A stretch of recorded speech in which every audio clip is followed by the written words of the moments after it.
नमस्कार दोस्तों, स्वागत है आपका अपने YouTube channel doctor Bihar SI पर। इस वीडियो में हम लोग इंडियन पॉलिटी यानी भारतीय संविधान एवं राज्य व्यवस्था से संबंधित जितने भी प्रीवियस ईयर क्वेश्चंस पूछे गए हैं, उन सबको देखेंगे। और इस वीडियो के अंत तक आप पॉलिटी के जितने भी इंपॉर्टेंट कॉन्सेप्ट हैं, जितने भी प्रीवियस ईयर क्वेश्चन हैं, सभी का आंसर देने में सक्षम होंगे। इसके अलावा बिहार में जो जितने भी विभिन्न एग्जाम होते हैं, चाहे वो बिहार एसआई का हो या बीएसएससी का है या बीपीएससी का है, बीपीएससी एईडीओ का है, सभी में पॉलिटी से संबंधित किसी भी प्रश्न में आपको दिक्कत नहीं आएगी। तो इस वीडियो को शुरू से लास्ट तक जरूर देखें। 1 से 2 बार इसको देखें, स्पीड बढ़ाकर देखें, रिवीजन पर्पज से देखें, तो ये वीडियो आपको काफी सहायक हो। इसके अलावा हम लोगों ने ancient history, modern history, medieval history, science, ठीक है, ज्योग्राफी, इन सभी सब्जेक्ट्स के लिए जितने भी प्रीवियस ईयर क्वेश्चन थे, उन सबको अलग अलग वीडियोस में डिस्कस किया है। तो अगर आपने उस वीडियो को नहीं देखा है तो आप उसको भी देखें। ठीक है, तो चलिए शुरू करते हैं। पहला क्वेश्चन है, वर्ष 1940 में बनी अंतरिम सरकार में डॉक्टर राजेंद्र प्रकाश के पास विभाग था, तो कौन सा विभाग था ये पूछा जा रहा है। तो डॉक्टर राजेंद्र प्रसाद जो है, उनके पास कृषि विभाग था, यानी खाद्य एवं कृषि जो पोर्टफोलियो था वो डॉक्टर राजेंद्र प्रसाद के पास था। ठीक है, इसके अलावा डॉक्टर राजेंद्र प्रसाद के बारे में अगर अन्य फैक्ट्स की बात करें तो ये बिहार के तो थे ही। ठीक है, इसके स्वतंत्रता संग्राम में इनका महत्वपूर्ण योगदान रहा है। ये संविधान सभा के प्रथम स्थायी अध्यक्ष भी चुने गए थे। ओके, चलिए अगला क्वेश्चन देखते हैं। निम्न अधिनियम में बिहार के एक सदनीय विधानमंडल को द्विसदन में बदल दिया। ये पूछा जा रहा है कि किस अधिनियम के तहत जो है बिहार का जो एक सदनीय विधानमंडल था उसको द्विसदन में बदल दिया गया। तो ये था भारत सरकार अधिनियम या भारत शासन अधिनियम 1919। ठीक है, तो 1919 के द्वारा, जिसे हम लोग अन्य नाम मोंटेग्यू चेम्सफोर्ड के नाम से भी जानते हैं। किस नाम से? Montagu Chelmsford. ठीक है, इस नाम से भी जानते हैं हम लोग। इसके अलावा ध्यान रहे, जहां तक अगर बिहार की हम लोग बात करेंगे तो इसमें विधानसभा और विधान परिषद का जिक्र आया, तो यहीं पर इसके सीट की चर्चा कर लेते हैं। ठीक है, अगर हम लोग विधानसभा की सीट की बात करें, विधानसभा, ठीक है, तो विधानसभा में जो है बिहार में कुल मिलाकर 243 सीट्स हैं। इसके अलावा विधान परिषद की बात करेंगे तो ये कुल मिलाकर 75 सीट्स हैं। ठीक है, वहीं बिहार की तरफ से लोकसभा में 40 सीट है और राज्यसभा में 16 सीट है। ठीक है, तो ये एडिशनल फैक्ट है, इसको जरूर याद रखिएगा। इसके अलावा बिहार के जितने भी सीट्स हैं, इसमें से शेड्यूल कास्ट के लिए कितने सीट आरक्षित रखे गए हैं विधानसभा में तथा लोकसभा में, इसे आप कमेंट में बताएंगे। ठीक है, चलिए इसको 2 वे इंटरेक्शन रखेंगे, कुछ चीजें आप भी बताएं। इससे क्या होगा कि आप रिवर्स इंजीनियरिंग करके कुछ फैक्ट्स खुद से भी आप बटोर पाएंगे। चलिए नेक्स्ट क्वेश्चन देखते हैं। राष्ट्रीय ध्वज के बारे में है कि संविधान सभा द्वारा भारतीय राष्ट्रीय ध्वज को अपनाया गया था। तो ये भारतीय राष्ट्रीय ध्वज को जो है 22 जुलाई 1947 को अपनाया गया था। ठीक है, और राष्ट्रीय ध्वज जो है इसको पेंगली वेंकैया के द्वारा जो है डिजाइन किया गया था। तो ये चीज भी आप लोग याद रखिएगा। अगला है, भारत सरकार अधिनियम 1935 की एक विशेषताओं में नहीं है। तो क्या नहीं है, इसको छोड़ देते हैं। हम पहले ये डिस्कस कर लेते हैं कि भारत शासन अधिनियम 1935 के प्रमुख प्रावधान क्या थे। तो अगर प्रमुख प्रावधानों की बात करेंगे तो क्या क्या था, तो इसमें जो है द्वैध शासन को प्रोविंशियल लेवल से हटाकर इसको सेंट्रल लेवल, संघीय स्तर पर जो है डायरेक्ट स्टैब्लिश की गई थी। पहला प्रावधान तो ये था। ठीक है, इसके अलावा भारत का जो संविधान देखते हैं उसमें से जो लगभग 35% जितने भी प्रावधान है वो भारत शासन अधिनियम से सीधे तौर पर लिए गए हैं। ठीक है, तो काफी अहम योगदान होता है, तो इसको आप लोग अपने स्तर से भी जरूर देख लीजिएगा। अगला है, अंतरिम सरकार में डॉक्टर राजेंद्र प्रसाद के पास विभाग था। तो कौन सा विभाग था? तो उनके पास खाद्य एवं कृषि विभाग था, खाद्य एवं कृषि विभाग। ओके, इसके अलावा बिहार की तरफ से जगजीवन राम भी जो है वो भी अंतरिम सरकार में मंत्री बनाए गए थे। तो वो कौन से मंत्री थे? जगजीवन राम जो है वो श्रम मंत्री बनाए गए थे। ठीक है, अगला है, अगला क्वेश्चन है, भारतीय संविधान को बनाने में डैश समय लगा था, नहीं कितना समय लगा था? तो ये 2 वर्ष 11 महीने और 18 दिन लगा था। ठीक है, तो अगर इसकी शुरुआत की बात करें तो संविधान सभा जो है ना, उसका गठन 9 दिसंबर 1946 को होता है। 9 दिसंबर 1946 को। और ये अपना कार्य पूरा कर लेता है 26 नवंबर 1950 को। तो यहाँ से क्वेश्चन बनता है, तो इसको आप लोग याद रखिएगा। शुरू कब होता है? 9 दिसंबर 1946। ठीक है, तो और संविधान सभा को संविधान बनाने में कुल कितने समय लगता है? तो 2 वर्ष 11 महीने 18 दिन। ये कई बार ये क्वेश्चन पूछा गया है, तो इसको आप लोग जरूर याद रखिएगा। अगला है, डॉक्टर राजेंद्र प्रसाद को संविधान सभा का सभापति चुना गया था। तो कब चुना गया था? तो इनको जो है सभापति 26 नवंबर 1949 को, सॉरी माफ कीजिएगा, इनको जो है सभापति 11 दिसंबर 1946 को चुना गया था। 11 दिसंबर 1946 को। तो अगला क्वेश्चन है, भारतीय संविधान को संविधान सभा द्वारा अंगीकृत किया गया था। तो कब अंगीकृत किया गया था? 26 नवंबर 1949 को किया गया था। और इसी तारीख को 26 नवंबर को ही प्रतिवर्ष हम लोग संविधान दिवस मनाते हैं। ठीक है, कॉन्स्टिट्यूशनल डे या कानून दिवस भी। तो इस डेट का भी आप लोग जरूर याद रखिएगा। इस दिन हम लोग कॉन्स्टिट्यूशनल डे मनाते हैं, संविधान दिवस, संविधान दिवस। ठीक है, चलिए, अगला है भारतीय संविधान को अपनाया गया था। तो भारतीय संविधान को संविधान सभा के द्वारा अपनाया गया था। उसके बाद भारतीय संविधान के संवैधानिक सलाहकार कौन थे? तो वो ये सर बी एन राव थे। ठीक है, सर बी एन राव। ठीक है, इसके अलावा संविधान सभा की अगर हम लोग प्रथम अस्थायी अध्यक्ष की बात करें तो वो कौन थे? सच्चिदानंद सिन्हा, एस एन सिन्हा। ये प्रथम अस्थायी अध्यक्ष थे, एस एन सिन्हा। ठीक है, वहीं अगर हम लोग अस्थायी अध्यक्ष की बात करें तो ये थे राजेंद्र प्रसाद। ठीक है, और ध्यान रहे कि ये दोनों व्यक्ति जो हैं दोनों बिहार से थे। ठीक है, सच्चिदानंद सिन्हा भी और डॉक्टर राजेंद्र प्रसाद भी। अगला क्वेश्चन है, भारतीय संविधान लागू हुआ था। तो भारतीय संविधान 26 जनवरी 1950 को लागू हुआ था। ठीक है, वैसे तो ये बनकर 26 नवंबर 1949 को ही तैयार हो गया था, लेकिन इसको लागू करने के लिए 26 जनवरी 1950 का दिन चुना गया था। तो ऐसा क्यों किया गया था, इसे हम लोग नेक्स्ट क्वेश्चन में, अगले क्वेश्चन में देखेंगे भी। संविधान सभा की प्रथम बैठक कब हुई थी? तो देखिए यहाँ पे मैंने आपको बताया भी था, संविधान सभा की प्रथम बैठक 9 दिसंबर 1946 को हुई थी। अगला है, 26 नवंबर 1949 को संविधान के किन उपबंधों को प्रभावी बनाया गया था? तो जैसा कि मैंने आपको अभी बताया था कि हमारा संविधान जो है वो 26 नवंबर 1949 को ही बन के तैयार तो हो गया था, लेकिन इसको पूर्णतः जो है लागू 26 जनवरी 1950 को किया गया था। ठीक है, तो ऐसा इसलिए किया गया था क्योंकि 26 जनवरी को जो है हम लोग 1930 के आसपास जो है 1930 के दौरान 26 जनवरी को ही जो है हमने स्वतंत्रता दिवस मनाया था। ठीक है, रावी के तट पर झंडा फहराकर जवाहरलाल नेहरू की द्वारा घोषणा की गई थी और 26 जनवरी 1930 से जो है हम लोगों ने स्वतंत्रता मनाना शुरू किया था। तो इसी दिन की जो कहते हैं महत्वता थी, उसको बरकरार रखने के लिए संविधान सभा ने निर्णय लिया कि हम लोग 26 नवंबर 1949 को नहीं बल्कि 26 जनवरी 1950 को संविधान को पूर्ण रूप से लागू करेंगे। लेकिन चूंकि संविधान के बहुत सारे ऐसे प्रावधान थे जिसको तत्कालीन प्रभाव से बहुत जल्दी लागू करना जरूरी था, इसीलिए बहुत सारे प्रावधान ऐसे थे जिनको 26 नवंबर 1950 को ही लागू 1949 को ही लागू कर दिया गया था। 26 नवंबर 1949 को ही लागू कर दिया गया था। तो ये प्रावधान कौन कौन से थे? तो ये थे नागरिकता, निर्वाचन और अंतरिम संसद। नागरिकता, निर्वाचन और अंतरिम संसद, ये ऐसे प्रावधान थे जिसको 26 नवंबर 1949 को ही लागू कर दिया गया था।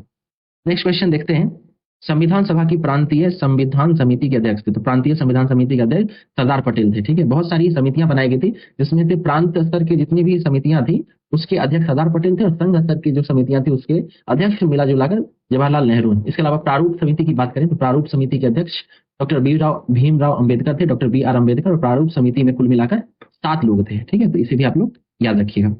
अगला क्वेश्चन है, ब्रिटिश ये है, इंग्लैंड में होने वाली वार्षिक परीक्षा के माध्यम से सिविल सेवकों की नियुक्ति को अनुमित किया गया। तो ये 1853 के चार्टर अधिनियम के द्वारा जो है सिविल सेवकों की नियुक्ति को अनुमित किया गया था। अगला है, ब्रिटिश सरकार को बंदी प्रत्यक्षीकरण को स्थगित करने का अधिकार देता है। तो ये रोलेट एक्ट दिया गया था। रोलेट एक्ट आपको याद होगा कि ये 1919 में लाया गया था और इससे जो है न दलील न वकील वाला कानून कहा गया था। ठीक है, इसके अलावा इसे काला कानून भी कहा जाता है। तो भारतीय इतिहास में जब हम लोग देखेंगे तो इस कानून को हम लोग डिटेल में पढ़ेंगे।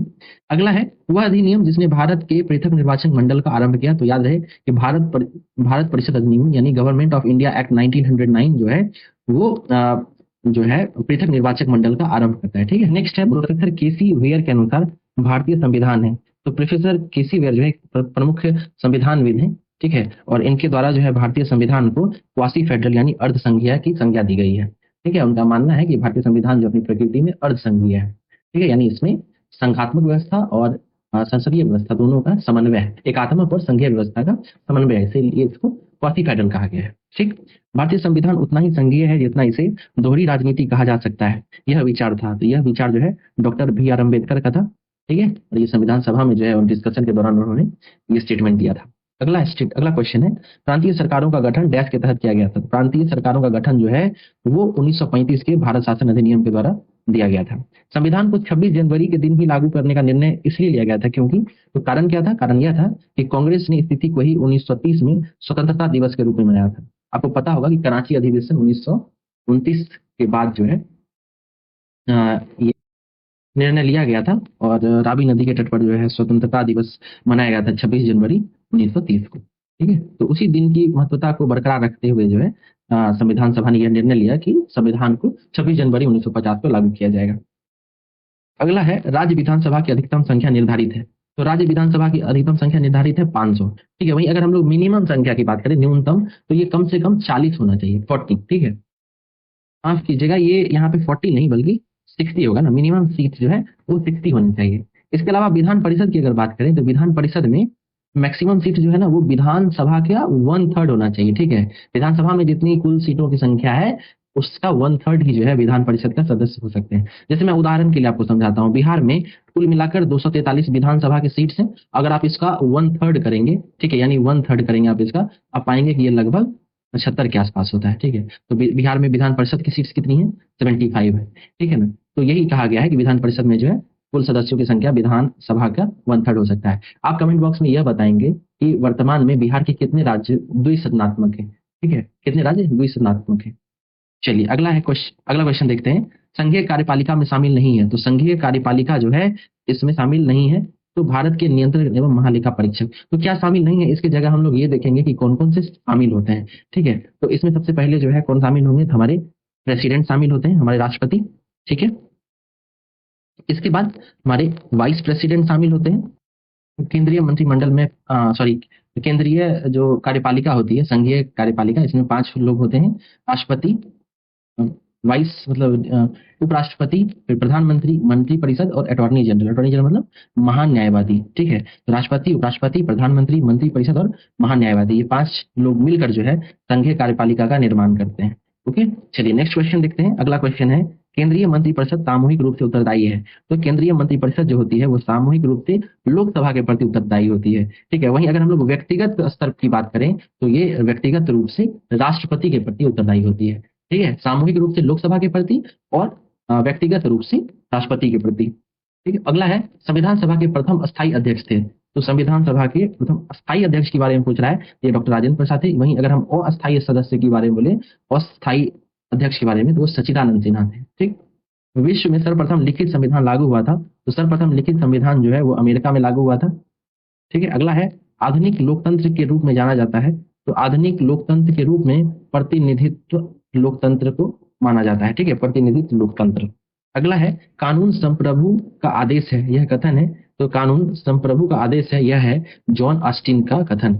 जॉन ऑस्टिन का कथन है। ये विद्वान है। ठीक है, पाश्चात्य विद्वान, पश्चिम जो वेस्टर्न जो फिलॉसफी है उसके एक प्रमुख विद्वान माने जाते हैं। ठीक है, भारत के संप्रभु कौन है? तो भारत के संप्रभु भारत के लोग हैं। ठीक है, we the people of India. Okay, अगला है, भारतीय संविधान में कुल कितने भाग हैं? तो भारतीय संविधान में कुल 22 भाग हैं, 22। ठीक है, 22। आगे हम लोग देखेंगे भी कि कौन कौन सा भाग है। चलिए अगला है, साइमन कमीशन की रिपोर्ट प्रकाशित की गई थी। तो साइमन कमीशन की रिपोर्ट 1930 में प्रकाशित की गई थी। साइमन कमीशन भारत कब आता है?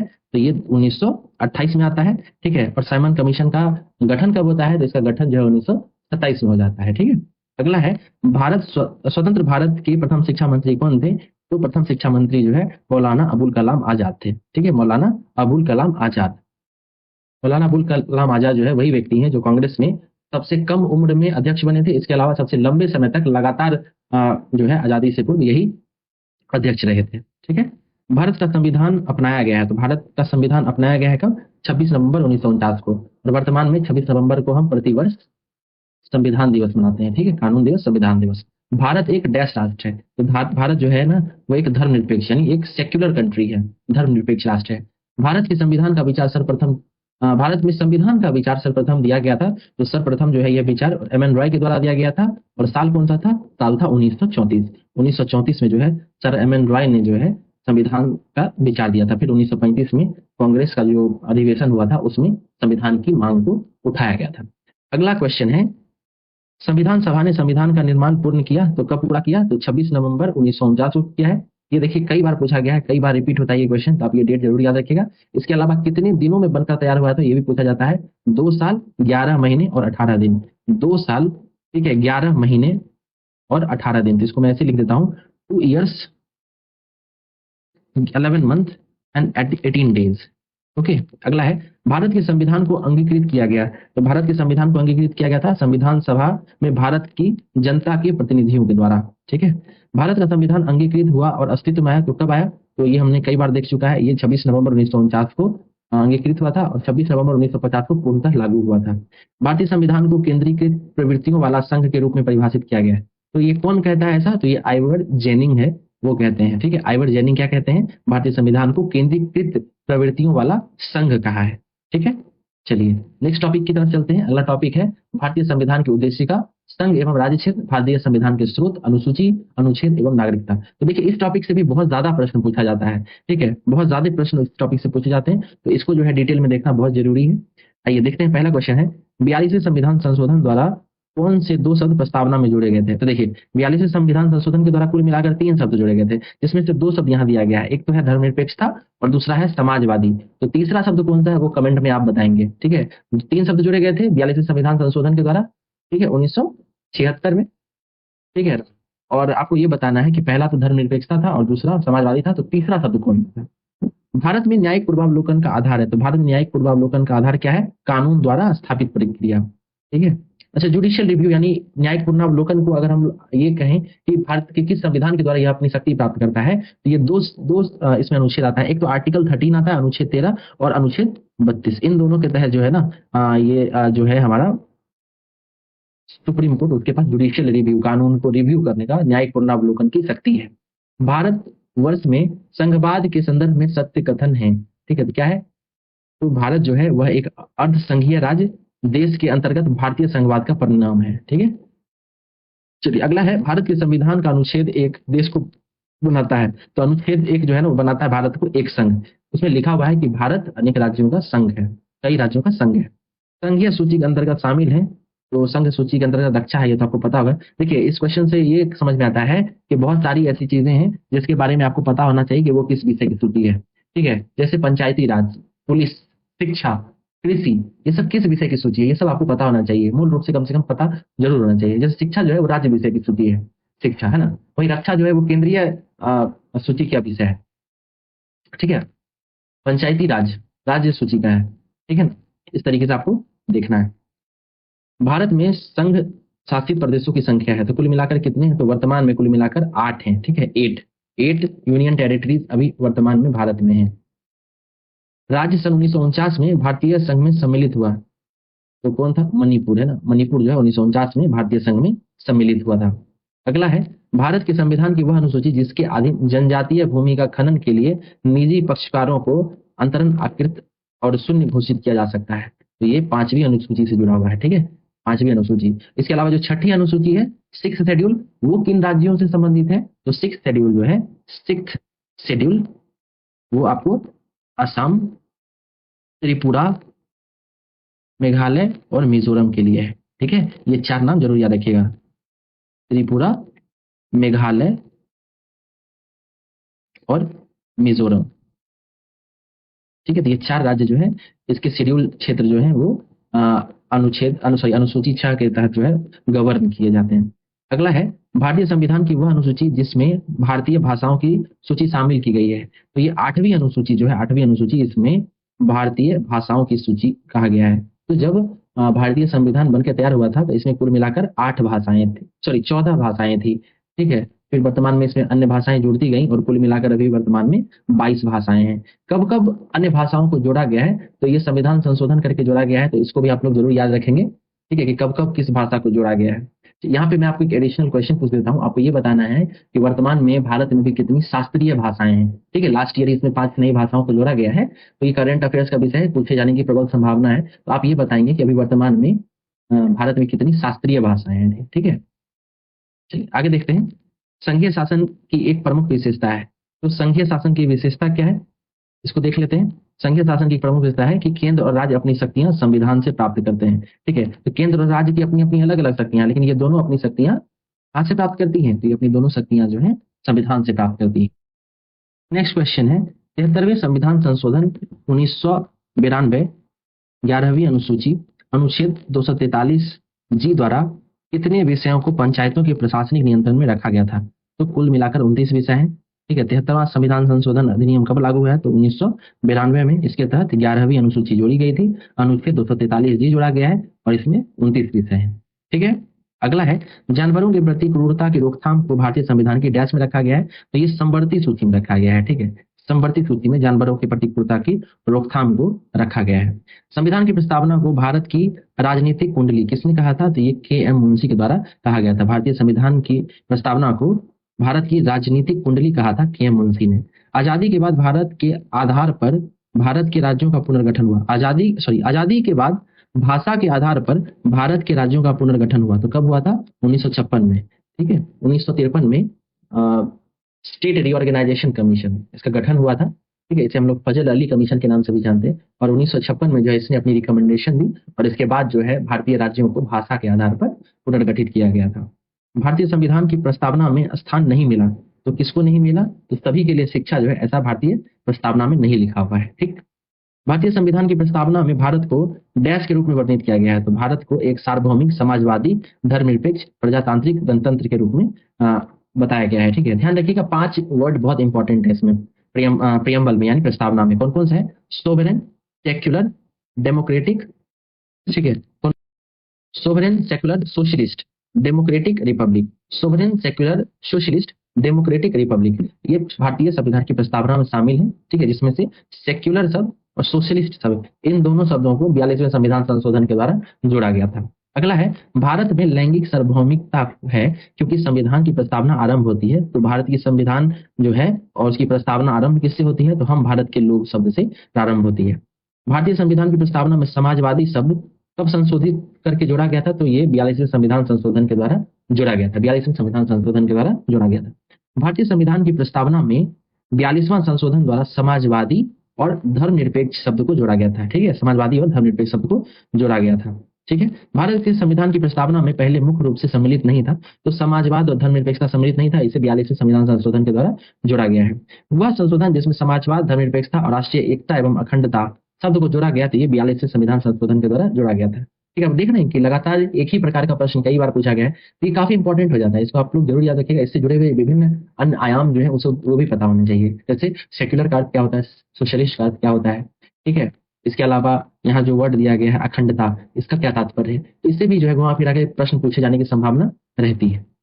भारतवर्ष को एक धर्मनिरपेक्ष राज्य के रूप में वर्णित करता है, तो कौन करता है? तो प्रस्तावना करता है। प्रस्तावना में धर्मनिरपेक्ष लिखा हुआ है। ठीक, एक नया राज्य बनाने में संवैधानिक संशोधन के लिए डैश बहुमत चाहिए। ठीक है, एक नया राज्य बनाने के लिए ना एक साधारण बहुमत की जरूरत है। ठीक है, साधारण बहुमत की।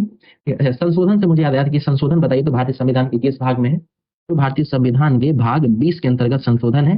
ठीक है, और अनुच्छेद की बात करेंगे तो 368 है। अच्छा, उसमें भी जो अनुच्छेद 368 है ना, इसमें 2 प्रकार के संशोधन के बारे में बताया गया है। सिर्फ 2 ही प्रकार का संशोधन जो है हमारे अनुच्छेद 368 के तहत क्या है कि साधारण जो बहुमत होता है, ये किसी संविधान संशोधन में लागू नहीं होता है। ठीक है, नॉर्मल किसी बिल को पास करने के लिए ही साधारण बहुमत होता है, लेकिन संविधान संशोधन अगर करना हो तो इसमें 2 विशेष प्रकार की मेजोरिटी चाहिए होती है। पहला तो स्पेशल मेजोरिटी और दूसरा चाहिए होती है स्पेशल मेजोरिटी प्लस जो जितने भी राज्य हैं उसका भी कंसेंट चाहिए होता है, 50% राज्यों का भी। ठीक है, तो ये 2 प्रकार का मेजोरिटी है, इसे भी आप लोग याद रखिएगा। अगला है, भारत में एक नया राज्य बनाया जा सकता है, तो भारत में एक नया राज्य कैसे बनाया जा सकता है? सिर्फ साधारण बहुमत के द्वारा। ठीक है, अभी हम लोग ऊपर में देख भी चुके हैं कि नया राज्य बनाने के लिए एक साधारण बहुमत की जरूरत होती है। वह विषय जो समवर्ती सूची में है, तो समवर्ती सूची में क्या है? शिक्षा। शिक्षा जो है ना, ये कंकरेंट लिस्ट का विषय है। भूमि सुधार डैश विषय के अंतर्गत आता है, तो भूमि सुधार जो है ना वो राज्य विषय में आता है, राज्य सूची में। भारतीय नागरिकता नहीं प्राप्त की जा सकती, तो भारतीय बैंक में धन जमा करके भारतीय नागरिकता नहीं जमा की जा सकती। नागरिकता पाने के लिए जो है 5 तरीके बताए गए हैं। 5 तरीके कौन कौन से हैं? तो पहला है जन्म से नागरिकता, दूसरा है वंशानुगत, तीसरा है रजिस्ट्रेशन द्वारा, चौथा है देशीकरण द्वारा। ठीक है, देशीकरण, अगर भारत जो है किसी ऐसे क्षेत्र को अपना लेता है, उसको अपने कब्जे में ले लेता है, वहां के समस्त नागरिक भी भारतीय हो जाएंगे। ठीक है, और भारत के राज्य क्षेत्र में मिल जाने के। ठीक है, तो ये 5 तरीके ऐसे हैं जिससे कोई भी व्यक्ति जो है वो भारत की नागरिकता ले सकता है। ठीक, चलिए आगे देखते हैं हम लोग। भारतीय संविधान की 10वीं अनुसूची का संबंध है, तो 10वीं अनुसूची जो है ना वो दल बदल से संबंधित है। और 10वीं अनुसूची कब आया था? ठीक है, तो 10वीं अनुसूची जो है ये 52वें संविधान संशोधन के द्वारा आया, 52nd कॉन्स्टिट्यूशनल अमेंडमेंट एक्ट के द्वारा। 52nd कॉन्स्टिट्यूशनल अमेंडमेंट एक्ट के द्वारा ये दल बदल विरोधी कानून आया था।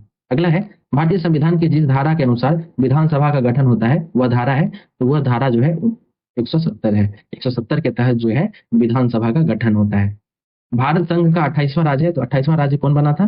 तो झारखंड बना था। 29वें राज्य की बात करें तो तेलंगाना बना था। लेकिन वर्तमान में राज्यों की संख्या की बात करें तो वर्तमान में 28 राज्य ही हैं। ठीक है, क्योंकि जम्मू कश्मीर और जो लद्दाख है, क्योंकि जम्मू कश्मीर पहले एक राज्य हुआ करता था, लेकिन उसको अब क्या किया गया, यूनियन टेरिटरी में बदल दिया गया है। तो जो भारत में राज्यों की संख्या 29 हुआ करती थी वो पुनः लौट के 28 हो गई है। ठीक है, चलिए अगला है, भारत ने सुदृढ़ केंद्र के साथ संघीय ढांचा का विचार लिया है, तो कहां से लिया है? तो सुदृढ़ केंद्र के साथ संघीय ढांचा, इसका विचार कनाडा से किया गया है। ठीक है, कनाडा से।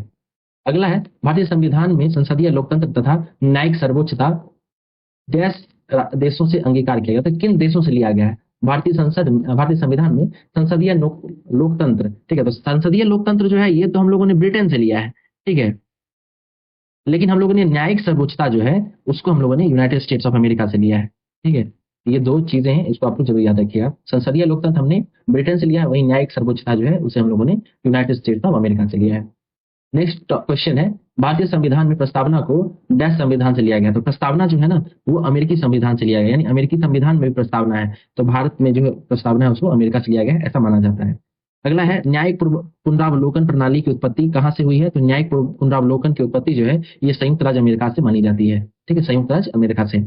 अगला है, भारत में न्यायिक पुनरीक्षण यानी जुडिशियल रिव्यू कहाँ से लिया गया है ये संकल्पना, ये संयुक्त राज्य अमेरिका से लिया गया है, ठीक। फिर भारतीय संविधान की रचना में सर्वाधिक गंभीर प्रभाव छोड़ा है। तो भारत सरकार अधिनियम 1935 जो है उसके लगभग बहुत सारे जो प्रावधान है वो हूबहू अभी भारतीय संविधान में वो रखा गया है, ठीक है। तो वही पूछा जा रहा है कि सर्वाधिक गंभीर प्रभाव जो है भारतीय संविधान पर किसका पड़ा है, तो भारत सरकार अधिनियम 1935 का पड़ा है। भारत की संसदीय प्रणाली डैश से ली गई है। तो भारत की संसदीय प्रणाली जो है ये ब्रिटेन से ली गई है, ठीक है, ब्रिटेन से। भारतीय राज्यों का आजादी के बाद पुनर्गठन मुख्यतः जिस आधार पर किया गया था वो क्या था, तो वो जो था भाषाई आधार पर किया गया था, ठीक है, लैंग्वेज के आधार पर। संघात्मक सरकार में होता है, संघात्मक सरकार में क्या होता है, शक्तियों का विकेंद्रीकरण होता है। जो संघात्मक प्रकार का सरकार होता है उसमें शक्तियों का विभाजन होता है, केंद्र स्तर पे अलग शक्तियां दी जाती हैं, राज्यों को भी अलग शक्तियां दी जाती हैं, तो इसी को शक्तियों का विकेंद्रीकरण कहते हैं, ठीक। जम्मू और कश्मीर की आधिकारिक भाषा क्या है, तो इसकी आधिकारिक भाषा उर्दू है, ओके। अभी देखिए हाल ही में लद्दाख ने भी अपनी भाषाओं को फिर से जो है मान्यताएं दी है, जिसमें हिंदी, इंग्लिश, उर्दू तो है ही, इसके अलावा भोटी और पुर्गी ये दो लैंग्वेज भी है। तो ये करंट अफेयर्स में था, इसको आप लोग याद रखिएगा, लद्दाख की 5 भाषाएं। अगला है संघवाद का अर्थ है। तो संघवाद का अर्थ क्या होता है, संघ और राज्य के बीच सत्ता का विकेंद्रीकरण, संघ और राज्य के बीच सत्ता का विकेंद्रीकरण यानी सत्ता को अलग अलग बांट देना। भारत का संघीय क्षेत्र है, तो भारत का संघीय क्षेत्र यानी यूनियन टेरिटरी कौन सा है, तो दादर नगर हवेली। अभी कुल मिलाकर 8 यूनियन टेरिटरीज हैं, ठीक है, यहीं पे हम लोग रिवाइज कर लेते हैं, कुल मिलाकर कितनी यूटी हैं, 8 है, ठीक है। पहला कौन सा है, तो हम लोग ऊपर से चलते हैं, पहला है जम्मू एंड कश्मीर, ठीक है, दूसरा है लद्दाख, तीसरा है दिल्ली, फिर है चंडीगढ़, ये 4 हो गए। इसके बाद हम दादर नगर हवेली, दमन और दीव, ठीक है, ये है। उसके बाद नीचे चले जाइए तो पौंडीचेरी है, ठीक है, फिर अंडमान निकोबार है और फिर लक्षद्वीप है। तो ये 1 2 3 4 5 6 7 8, ये 8 जो है आपको यूनियन टेरिटरीज है, जम्मू कश्मीर, लद्दाख, दिल्ली, चंडीगढ़, दादर नगर हवेली, दमन दीव, फिर पौंडीचेरी, फिर अंडमान निकोबार और फिर लक्षद्वीप। चलिए नेक्स्ट क्वेश्चन देखते हैं। अगला क्वेश्चन है, भारत एक राज्यों का संघ है। झारखंड देश का कौन सा राज्य था, तो 28वां था, 29वां राज्य तेलंगाना था, ठीक है। झारखंड का निर्माण कब होता है, तो झारखंड का निर्माण जो है 15 नवंबर 2000 ईस्वी को होता है। और 15 नवंबर का दिन क्यों फिक्स किया गया था, क्योंकि 15 नवंबर को ही बिरसा मुंडा की जयंती मनाई जाती है और झारखंड में बिरसा मुंडा को भगवान की तरह पूजा जाता है, ठीक है। भारत का संविधान भारत को वर्णित करता है, तो भारत का संविधान भारत को राज्यों का संघ के रूप में वर्णित करता है। भारत का संविधान भारत को राज्यों के संघ के रूप में वर्णित करता है। भारतीय संविधान के जिस अनुच्छेद में जीएसटी का प्रावधान है, तो किस अनुच्छेद में है, तो ये 279A में है। किस संविधान संशोधन के द्वारा जीएसटी को शामिल किया गया, तो याद रखिएगा 101 कॉन्स्टिट्यूशनल अमेंडमेंट एक्ट, ये संविधान संशोधन अधिनियम 101 के तहत जो है जीएसटी को भारतीय संविधान के अनुच्छेद 279A में शामिल किया गया है, ठीक है। भारतीय संविधान में अनुसूचियां हैं, तो भारतीय संविधान में कुल अनुसूचियां कितनी हैं, 12 अनुसूची हैं। भाग कितने हैं, भाग, ठीक है, तो अनुसूचियां तो 12 हैं, वहीं हम लोग भाग यानी पार्ट्स की बात करें तो ये 22 हैं, ठीक है। वहीं आर्टिकल्स की बात करें, अनुच्छेद की बात करें तो ये है 395। इसके अलावा आप गौर करेंगे कि कहीं कहीं ये 25 लिखा रहता है, कहीं कहीं इसमें लिखा रहता है 450 के आसपास। तो ध्यान रहे कि ये भाग तो 22 ही है, उसी में और भी पार्ट्स जोड़े गए हैं, ठीक है। जैसे भाग 9 के साथ 9A और 9B जोड़ा गया है, इसी तरह भाग 14 के साथ 14A जोड़ा गया है, ठीक है। वहीं आर्टिकल्स की भी बात करेंगे तो 395 में अलग अलग आर्टिकल्स में विभिन्न क्लाउज जोड़े गए हैं, ठीक है। जैसे 15 का A, 15 का B, 15 का C, इस तरीके से क्लाउज जोड़ा गया है, ठीक है। तो एक अलग आर्टिकल नहीं है, ठीक, उसी आर्टिकल के क्लाउज हैं, ठीक है। इस तरीके से इसको हम लोग देखेंगे। फिर भारतीय संविधान की 8वीं अनुसूची है, तो 8वीं अनुसूची किस चीज से जुड़ी हुई है, तो ये 8वीं अनुसूची जो है वो आपको भाषाएं से जुड़ी हुई है। तो 8वीं अनुसूची में कितनी भाषाएं शामिल हैं, तो उसमें 22 भाषाएं शामिल हैं। अगला है, सिंधी भाषा को 8वीं अनुसूची में जोड़ा गया। तो सिंधी भाषा को कब जोड़ा गया था, तो उसे 1967 में जोड़ा गया था।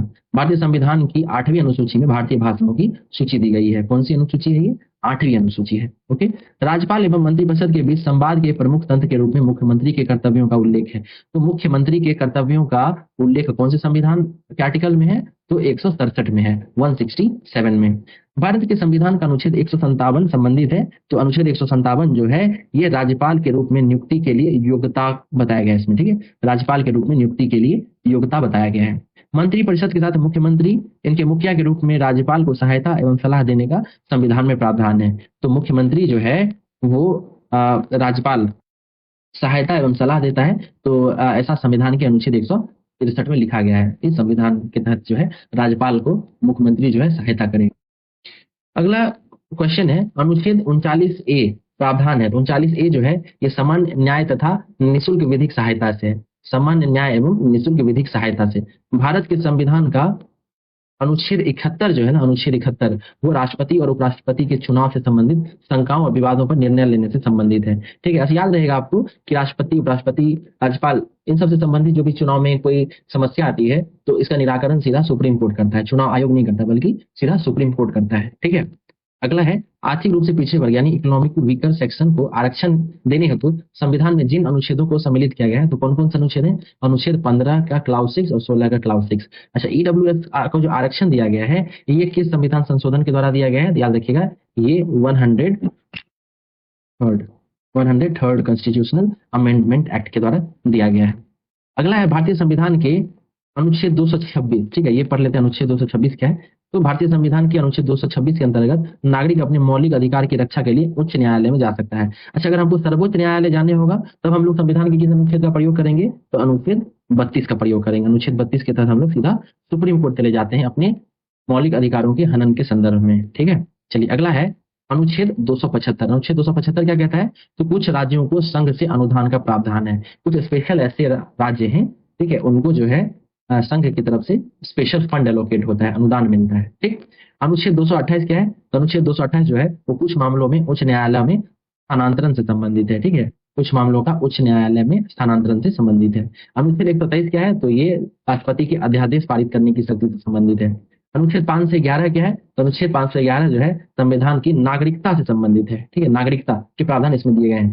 ठीक है, अगला है संघ और राज्यों के मध्य विपत्रों के वितरण साइबर कानून। ठीक है, तो साइबर कानून जो है ना, साइबर कानून ये समवर्ती सूची में आता है। ठीक है, ये पूछा गया है कि साइबर कानून किस सूची में है? तो समवर्ती सूची में है। फिर है छठी अनुसूची के विषय में प्रश्न है कि भारतीय संविधान का जो छठा अनुसूची है उसके द्वारा स्वायत्त शासी जिला परिषद की स्थापना का प्रावधान है। ठीक है, पूछा जा सकता है आपसे कि भारतीय संविधान की किस अनुसूची के तहत जो है स्वायत्त शासी जिला परिषदों की स्थापना का प्रावधान है। ठीक है, चलिए नेक्स्ट है अनुच्छेद 29 और 30। तो ये अनुच्छेद 29 किससे संबंधित है? तो यह जो है संस्कृति और शिक्षा का अधिकार से संबंधित है। संस्कृति और शिक्षा के अधिकार से संबंधित है। अनुच्छेद 110 का क्लाउज 1 ये किससे संबंधित है? तो ये जो है आपको धन विधेयक से संबंधित है। ठीक है, धन विधेयक को परिभाषित करता है अनुच्छेद 110। अल्पसंख्यकों को अपनी रुचि की शिक्षा संस्थान की स्थापना और प्रशासन करने का अधिकार वर्णित है। तो ये जो है अनुच्छेद 30 के क्लाउज 1 में वर्णित है। ठीक है, अल्पसंख्यकों को अपनी रुचि की शिक्षा संस्थान के स्थापना तथा प्रशासन दोनों का अधिकार दिया गया है अनुच्छेद 30 के क्लाउज 1 के तहत। भारतीय संविधान की वह अनुसूची जो राज्यसभा में भारतीय संविधान की वह अनुसूची जो राज्यसभा में राज्यों और संघ राज्य क्षेत्र के स्थान आवंटित करती है, ये चौथी अनुसूची है। ठीक है, आपको पता होना चाहिए कि चौथी अनुसूची जो है इसमें राज्यसभा की सीटों का बताया गया है कि इस राज्य में कितनी राज्यसभा की सीटें होंगी। ठीक है, अब अनुच्छेद 368 के बारे में पूछा गया कि अनुच्छेद 368 किससे संबंधित है? तो संविधान संशोधन से संबंधित है। अच्छा, ये संविधान के किस भाग में है? तो ये भाग 20 में संबंधित है। ठीक है, भाग 20 से संबंधित है। भारतीय संविधान का अनुच्छेद 56 संबंधित है किससे? तो भारत के राष्ट्रपति के कार्यकाल और प्रावधान से। ठीक है, ये अच्छा राष्ट्रपति का कार्यकाल कितने वर्ष का होता है? तो ये भी याद रखिएगा कि ये 5 वर्ष का होता है। ठीक है, 5 वर्ष का। अगला है भाषण और अभिव्यक्ति का अधिकार। तो यह संविधान का अनुच्छेद 19 जो है 19 ये हमें भाषण और अभिव्यक्ति की स्वतंत्रता का अधिकार देता है। ठीक है, अच्छा अनुच्छेद 19 में जो है इसके अलग 6 भाग हैं, 6 क्लाउज और हैं, तो उसको भी देखना है। उसे हम लोग आगे देखेंगे जब हम लोग फंडामेंटल राइट्स टॉपिक डिस्कस करेंगे, उसमें जो है हम लोग ये भी देखेंगे। भारत के संविधान में चुनाव प्रणाली का प्रावधान जिस अनुच्छेद में दिया गया है, तो चुनाव जो है ना, चुनाव प्रणाली इसका प्रावधान अनुच्छेद 324 में दिया गया है। ठीक है, वहीं इलेक्शन की बात करेंगे कि ये किस भाग में है, तो चुनाव प्रणाली जो है ना ये भाग 15 में वर्णित है। ठीक है, और इलेक्शन कमीशन की बात करेंगे तो इलेक्शन कमीशन जो है ये अनुच्छेद 324 में भारत के राष्ट्रपति को डैश के तहत मौलिक अधिकारों के प्रवर्तन में निलंबन का अधिकार प्राप्त है। तो ये अनुच्छेद 359 के तहत जो है 359 के तहत राष्ट्रपति को जो है ये अधिकार दिया गया है कि वह मौलिक अधिकारों के प्रवर्तन को निलंबित कर सकता है। ठीक है।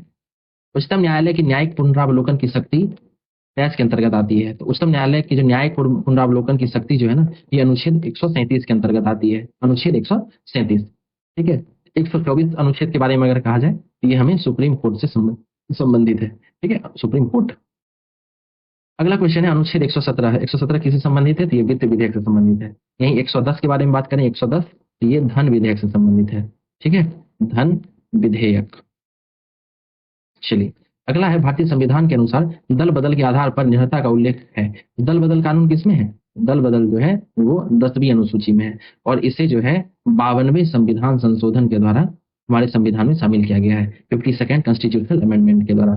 ठीक है, चलिए अगला देखते हैं। अगला क्वेश्चन अगला है भारतीय संविधान के अनुसार मानव का दुर्व्यापार और बाल श्रम निषेध डैश में उल्लेखित है। तो अनुच्छेद 23 जो है, अनुच्छेद 23 ये बात करता है, ठीक है, ये बात करता है आपको मानव का दुर्व्यापार और बलात्श्रम निषेध पर। ठीक है, चलिए अगला है मूल कर्तव्य का उल्लेख है। तो मूल कर्तव्य जो है ये अनुच्छेद 51 क में है। ठीक है, वहीं संविधान के भाग की बात करें तो ये भाग 4 क में 4A में दिया गया है। इसके अलावा अनुच्छेद 51 तो है ही। मूल कर्तव्य कुल मिलाकर 11 है। ठीक है, 11 मूल कर्तव्य दिए गए हैं। अच्छा, मूल कर्तव्यों को कहाँ से लिया गया है? तो ये USSR से लिया गया था, यानी रसिया से लिया गया था। इसके अलावा किस समिति की सिफारिश पर इसको मूल कर्तव्यों को शामिल किया गया है? तो यह है सरदार स्वर्ण सिंह समिति। ठीक है, सरदार स्वर्ण सिंह समिति। वह अनुच्छेद जो धार्मिक कार्यों के प्रबंधन की स्वतंत्रता से संबंधित है। तो वह अनुच्छेद जो धार्मिक कार्यों के प्रबंधन की स्वतंत्रता से संबंधित है वो अनुच्छेद 26 में वर्णित है। अनुच्छेद 65 क्या कहता है? तो अनुच्छेद 65 जो है वो उपराष्ट्रपति राष्ट्रपति के रूप में कार्य अथवा उसके कार्यों को निर्वाहित कर सकता है, ऐसा वर्णन किया गया है। ठीक है, तो उपराष्ट्रपति जो है राष्ट्रपति के रूप में कार्य कर सकता है, ये अनुच्छेद 65 में दिया गया है। अनुच्छेद 243 किसका वर्णन करता है? तो ये जो है राज्य निर्वाचन आयोग का प्रावधान करता है, राज्य निर्वाचन आयोग का। ओके, राज्य निर्वाचन आयोग का तात्पर्य यह है, समझिए कि 243 आर्टिकल जो है ना, ये पंचायत के से जुड़े हुए जितने भी प्रावधान है वो इसमें दिए गए हैं। ठीक है, तो उसी में से जो है ना 243 का A B C D E F इस तरीके से बहुत सारा है, तो उसी में से जो एक है ना वो राज्य निर्वाचन आयोग का जिम्मेदारी लेता है। ठीक है, तो वही इसमें बताया गया है। अगला क्वेश्चन है भारतीय संविधान के 44वें अनुच्छेद के अनुसार समान नागरिक संहिता की परिकल्पना, ठीक है, तो किसके लिए है? तो ये नागरिकों के लिए है। ठीक है, समान नागरिक संहिता जो है ना अनुच्छेद 44 में तो दिया ही गया है, याद रखिएगा ये DPSP में है। ठीक है, और अभी हाल फिलहाल में ना भारत में बहुत ज्यादा इसके लिए चर्चाएं उठती रहती है कि क्या भारत में अनुच्छेद 44 यानी समान नागरिक संहिता को लागू कर देना चाहिए कि नहीं। तो इसको लेकर जो चर्चा बनी रहती है तो इसके बारे में आपको पता होना चाहिए। अगला है अनुच्छेद 243G के बारे में। तो ये देखिए पहले तो 243 से पता चला कि ये पंचायत से जुड़े हुए किसी प्रावधान से जुड़ा होगा और उसमें से भी ये जी के बारे में पूछ रहा है। देख लेते हैं, भारतीय संविधान की 11वीं अनुसूची के अंतर्गत पंचायत के 29 कार्यों का संबंध है। ठीक है, तो ये जो 29 कार्य है या क्या क्या कार्य दिया गया है ना, वही कार्य जो है 243G में बताया गया है। धन विधेयक की परिभाषा का प्रावधान संविधान के किस अनुच्छेद में है? तो धन विधेयक जो है 110 में है। इसके अलावा वित्त विधेयक की बात करेंगे तो वो 117 में था। भारतीय संविधान में गणना के दृष्टिकोण से कुल कितने अनुच्छेद हैं? तो अभी वर्तमान में जो है ये अनुच्छेदों की संख्या बढ़कर 468 हो गई है। ठीक है, ध्यान रहे कि जब संविधान बना था ना उस समय 395 अनुच्छेद ही थे। ठीक है, तो भाग देखिए शेड्यूल की बात करेंगे, शेड्यूल तो अभी वर्तमान में ये 12 शेड्यूल है। ठीक है, वहीं अगर हम लोग भाग की बात पार्ट्स की बात करेंगे तो अभी 25 हो गया है, और अगर 3 को अगर जोड़ दें तब वैसे तो ये 22 ही है। ठीक है, और आर्टिकल्स की बात करें तो 395 है। ठीक है, जिसमें से अन्य जुड़ते जुड़ते ये 468 470 के आसपास हो गया है। अगला है भारतीय संविधान की आत्मा कहा गया है। तो भारतीय संविधान की आत्मा प्रस्तावना को कहा गया है। ठीक है, भारतीय संविधान की प्रस्तावना आत्मा को कहा, मतलब आत्मा प्रस्तावना को कहा गया है। हाल ही में आंध्र प्रदेश से अलग होकर एक नए राज्य तेलंगाना का गठन हुआ है। ठीक है, इसके भारतीय संविधान की जिस सूची में परिवर्तन होगा, तो ध्यान रहे कि यह सूची 1 में परिवर्तन होगा। क्यों परिवर्तन होगा अनुसूची 1 में? क्योंकि अनुसूची 1 में राज्य क्षेत्र एवं उनका नामकरण दिया गया है। ठीक है, इसके अलावा अनुच्छेद 4 में भी परिवर्तन होगा, क्योंकि तेलंगाना जब बनेगा तो तेलंगाना की तरफ से भी राज्यसभा की सीट आवंटित की जाएंगी उसको। तो अगर राज्यसभा की सीट आवंटित की जाएंगी तो हमारा अनुसूची 4 में भी संशोधन होगा। ठीक है, चलिए अगला है भारतीय संविधान में स्वतंत्रता का अधिकार से संबंधित आर्टिकल है। तो स्वतंत्रता का अधिकार जो है वो अनुच्छेद 19 में वर्णित है। अनुच्छेद 370 का संबंध है। तो 370 जो है ना वो जम्मू कश्मीर के लिए स्पेशल जो प्रोविजंस किए गए थे वो 370 आर्टिकल में किया गया था। भारतीय लोक सेवा को सुरक्षा प्रदान करता है। तो 311 जो है ना, 311 अनुच्छेद वो भारतीय लोक सेवा को सुरक्षा प्रदान करता है। ठीक है, वहीं अगर हम आपको भाग की बात पूछे कि यूपीएससी जो है ये किस भाग में आता है, तो भाग 14 में आता है। ठीक है, भाग 14 में। और इसके अनुच्छेद की बात करेंगे तो 315 से लेकर 323 तक आता है। ठीक है, 323 तक। चलिए, केंद्र सरकार राज्यों को निर्देश जारी कर सकती है। ठीक है, किस किस विषय पर जारी करेगी? तो संघ सूची के संदर्भ में, राज्य सूची के संदर्भ में और समवर्ती सूची के संदर्भ में। ये तीनों सूची के संदर्भ में केंद्र सरकार जो है वो राज्यों को निर्देश जारी कर सकती है। नेक्स्ट है मत यानी वोट देने का अधिकार भारतीय संविधान के डैश में आता है, किस अनुच्छेद में आता है? तो अनुच्छेद 326 में आता है। ठीक है, और मत देने का अधिकार की जहां तक बात है तो ध्यान रहे कि कोई भी व्यक्ति जो 18 वर्ष से ऊपर का मतलब 18 ईयर से ऊपर का है, ठीक है, वो वोट दे सकता है। इसके अलावा पहले यह एज था ना 21 ईयर्स था, तो इसको घटाकर 18 कर दिया गया 61st कॉन्स्टिट्यूशन अमेंडमेंट एक्ट के द्वारा। ठीक है, चलिए, भारतीय संविधान के अनुसूची 6 में जिन राज्यों को शामिल किया गया है तो वो कौन कौन से राज्य हैं? तो अनुसूची 6 में असम, त्रिपुरा, मेघालय, मिजोरम शामिल है। ATMM इस तरीके से आप याद कर सकते हैं, ATMM। अगला है पंचायतों को सुपुर्द विषयों की सूची। तो जो है ना ये 11वीं अनुसूची में बताया गया है। 11वीं अनुसूची पंचायती राज से जुड़ा हुआ है और इसी में जो है पंचायतों को सुपुर्द विषयों की सूची भी दी गई है। अगला है हमारे संविधान के जिस अनुच्छेद में पर्यावरण का संरक्षण का संवर्धन उपबंधित है, तो ये कौन से अनुच्छेद में है? तो अनुच्छेद 48 के क में है। अनुच्छेद 326 किस चीज से जुड़ा हुआ है? तो ये सार्वजनिक वयस्क मताधिकार की व्यवस्था से जुड़ा हुआ है। ठीक है, कोई भी व्यक्ति जो 18 वर्ष से ऊपर का है वो भारत में वोट दे सकता है। ठीक है, संविधान के प्रारूप समिति के अध्यक्ष डॉक्टर BR अम्बेडकर ने इस अनुच्छेद को संविधान की आत्मा एवं हृदय कहा था। ये अनुच्छेद 32 है। BR अम्बेडकर ने संविधान के अनुच्छेद 32 को भारतीय संविधान की आत्मा और उसका हृदय कहा था। सर्वोच्च न्यायालय को संविधान के जिस अनुच्छेद समूह से न्यायिक पुनरावलोकन की शक्ति प्राप्त होती है, देखिए डायरेक्ट तो कहीं लिखा हुआ नहीं है, ठीक है, भारतीय संविधान में। ठीक है, तो ये कहीं ना कहीं से डिराइव करता है पावर। डिराइव कहाँ से करता है? तो अनुच्छेद 13 से, 251 से और 254 से। ये तीनों आर्टिकल आप लोग याद रखिएगा, खास करके 13 जरूर याद रखिएगा। ठीक है, चलिए, अगला है अनुच्छेद 19। तो अनुच्छेद 19 के अंतर्गत जो है स्वतंत्रता का अधिकार नहीं है, व्यक्तिगत स्वतंत्रता का अधिकार। ठीक है, व्यक्तिगत स्वतंत्रता का अधिकार जो है ये इसके तहत नहीं है। ओके, तो ये अनुच्छेद 19 जो है ना उसमें 6 प्रकार की स्वतंत्रता दी गई है। तो वो 6 प्रकार की स्वतंत्रता का आप एक लिस्ट बना लीजिए। उसके अलावा जो भी स्वतंत्रता दी गई है वो इसमें सम्मिलित नहीं है। उसी से पूछा गया था, यही सवाल है। ठीक है, भारत है एक, तो भारत जो है एक धर्मनिरपेक्ष राज्य है। ठीक है, इसके अलावा अगला क्वेश्चन क्या है? सोशलिस्ट। शब्द सोशलिस्ट भारतीय संविधान की प्रस्तावना में जोड़ा गया। ठीक है, तो शब्द सोशलिस्ट को भारतीय संविधान की प्रस्तावना में जोड़ा गया था। इसका उद्देश्य क्या था? तो आर्थिक व राजनीतिक स्थिति में असमानता को समाप्त करना। ठीक है, असमानता को समाप्त करना ही वो कारण था जिसकी वजह से सोशलिस्ट शब्द को भारतीय संविधान की प्रस्तावना में जोड़ा गया था। भारतीय संविधान की उद्देशिका में न्याय शब्द, ठीक है, किसके लिए उल्लेखित है? तो कानून के लिए नहीं है। ठीक है, इसके लिए कानून के लिए ये सब नहीं है, बल्कि न्याय 3 चीजों के लिए। ठीक है, कौन कौन सा है? Justice, social, political, economic. ठीक है, आर्थिक, सामाजिक, राजनीतिक न्याय। फिर भारतीय सरकार द्वारा दोहरी नागरिकता स्वीकृत की गई 2005 ईस्वी में। दोहरी नागरिकता मतलब क्या? ये अलग से जो है ना कुछ स्पेशल कार्ड दिए जाते हैं ना, OCI कार्ड है, तो ओरिजिन ऑफ इंडियन सिटीजनशिप है। इस तरीके से ना कुछ कुछ स्पेशल कुछ दिया जाता है NRI लोगों को, या जो भारतीय ओरिजिन के जो लोग हैं जो विदेश में रहते हैं उनको कुछ सुविधा दी जाती है। तो वही पूछा गया है कि दोहरी नागरिकता स्वीकृत की गई। वैसे भारतीय संविधान जो है दोहरी नागरिकता का प्रावधान नहीं करता है, लेकिन कुछ खास लोगों के लिए जो विदेशी हैं, जो इंडियन ओरिजिन के थे, ठीक है, लेकिन वो विदेश में बस गए, जिनके माता पिता उनके पूर्वज भारतीय थे, तो उनके लिए ये फैसिलिटी दी गई है। ठीक है, प्रवासी भारतीय दिवस हम लोग कब मनाते हैं आप ये बताएंगे। ठीक है, वो कहीं ना कहीं से जुड़ा हुआ है। प्रवासी भारतीय दिवस कब मनाते हैं, मैं उसके पीछे का आपको कारण बता देता हूँ कि महात्मा गांधी जब दक्षिण अफ्रीका से वापस लौटकर भारत आए थे, तो उसी दिन की याद में जो प्रवासी भारतीय दिवस मनाया जाने लग गया है। वो डेट आपको बताना है। ठीक, चलिए, अगला क्वेश्चन है, कोई भी व्यक्ति नागरिक नहीं होगा यदि वह, तो अगर कोई भी व्यक्ति स्वेच्छा से दूसरे देश की नागरिकता ग्रहण कर ले तो फिर उसकी भारत की नागरिकता समाप्त हो जाएगी। आपको पता होना चाहिए कि भारत में जो है एकल नागरिकता का प्रावधान है। ठीक है, एकल नागरिकता का प्रावधान है भारत में। ठीक, चलिए नेक्स्ट देखते हैं। भारत में नागरिकता संबंधित विधान बनाने का प्रावधान है। तो नागरिकता संबंधी जितने भी विधान है, कानून है, उसके बनाने का अधिकार जो है वो केवल और केवल भारतीय संसद को है। अनुच्छेद 11 जो है वो भारतीय संसद को शक्ति देता है नागरिकता के संबंधित किसी भी प्रावधान पर कानून बनाने का। ठीक, चलिए अब हम लोग यहाँ से मूल अधिकार, राज्य के निर्देशक तत्व और मूल कर्तव्यों को देखेंगे। ठीक है, तो पहला है, एक ब्रिटिश नागरिक जो कि भारत में रह रहा है वो इस अधिकार की मांग नहीं कर सकता है। तो याद रखिए कि व्यापार और व्यवसाय की स्वतंत्रता का मांग नहीं कर सकता है। देखिए, जो फंडामेंटल राइट्स है ना, मौलिक अधिकार, उसमें से बहुत सारे मौलिक अधिकार तो वो भारतीय और विदेशी सभी के लिए है, लेकिन कुछ ऐसे मौलिक अधिकार हैं जो केवल भारतीयों के लिए हैं। तो उसको देख लीजिए, आर्टिकल 15, 16, 19, 29 और 30। इससे जुड़े जो आर्टिकल है ना वो केवल भारतीयों के लिए हैं। ठीक है, ये केवल भारतीयों के लिए मौलिक अधिकार मिला हुआ है, लेकिन इसके अलावा जितने भी आर्टिकल्स हैं वो भारतीयों के साथ साथ विदेशियों को भी मिले हुए हैं। ठीक है, चलिए अगला है, इसको सुमेलित करना है। तो प्रावधान है और अनुच्छेद दिया गया है। कार्य की न्याय संगत एवं मनोवांछित दशाएं। ठीक है, तो ये अनुच्छेद 42 से इसका संबंध है।